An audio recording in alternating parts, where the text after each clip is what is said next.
Hi hello everyone. ఈరోజు recipe వచ్చేసరికి tasty Telangana special పచ్చి పులుసుని ఎలా చేయాలో చూద్దాం.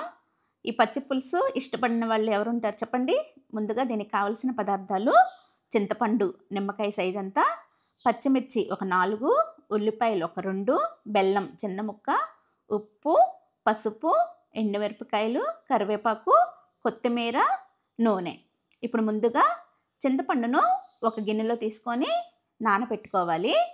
ఈ చింతపండు నానబెట్టుకునేలోపు మనం ఉల్లిపాయని, పచ్చిమిర్చిని కట్ చేసుకుందాం. ఈ ఉల్లిపాయల్ని ఇలా చిన్న ముక్కలుగా చేసుకుంటేనే ఈ పచ్చి పులుసులోకి బావుంటుందండి. చాలా చిన్న ముక్కలుగా కట్ చేసుకోవాలి. వీడియోలో చూపించే విధంగా కట్ చేసుకోవాలి.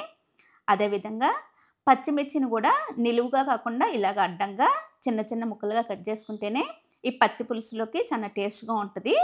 ఇప్పుడు నానబెట్టుకొని ఉంచుకున్న చింతపండుని ఇలా వీడియోలో చూపించే విధంగా గుజ్జు తీసుకోవాలి. పిప్పి లేకుండా గుజ్జుని తీసుకోవాలి. ఇప్పుడు కట్ చేసుకొని ఉంచుకున్న పచ్చిమిర్చిని, ఉల్లిపాయని వీడియోలో చూపించే విధంగా స్మాష్ చేసుకోవాలి. ఇలాగా ఎంత బాగా స్మాష్ చేసుకుంటే అంత బాగా పచ్చి పులుసుకి ఆ ఫ్లేవర్ అనేది పచ్చిమిర్చి ఫ్లేవర్ అనేది తెలుస్తదండి.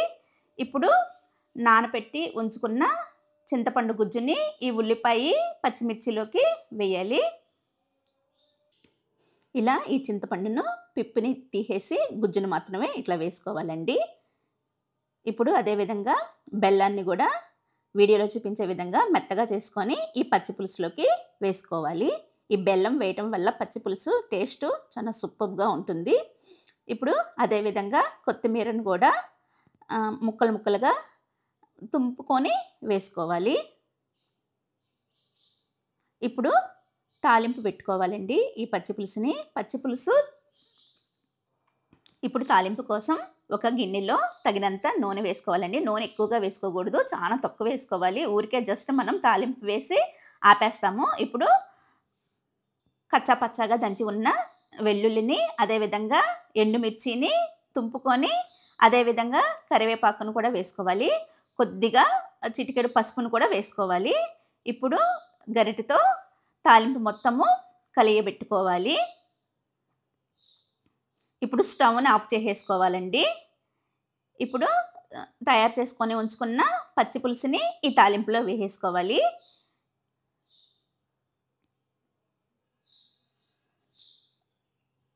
ఇప్పుడు ఈ పచ్చి పులుసునంతా గరిటెతో ఒకసారి తాలింపంతా కలిసేలాగా ఒకసారి కలుపుకోవాలి. ఈ తాలింపు వేయటం వల్ల పచ్చి పులుసు ఫ్లేవర్ చాలా బావుంటుందండి. కొంతమంది తాలింపుని ఇష్టపడరు. ఇలా కూడా వేసుకుంటే చాలా బావుంటుంది. ఒకసారి ఇలా కూడా ట్రై చేయండి. ఇప్పుడు తాలింపంతా కలిసేలాగా గరిటెతో వీడియోలో చూపించే విధంగా కలుపుకోవాలి. అంతే, చాలా easy and tasty Telangana special పచ్చి పులుసు రెడీ. Thanks for watching.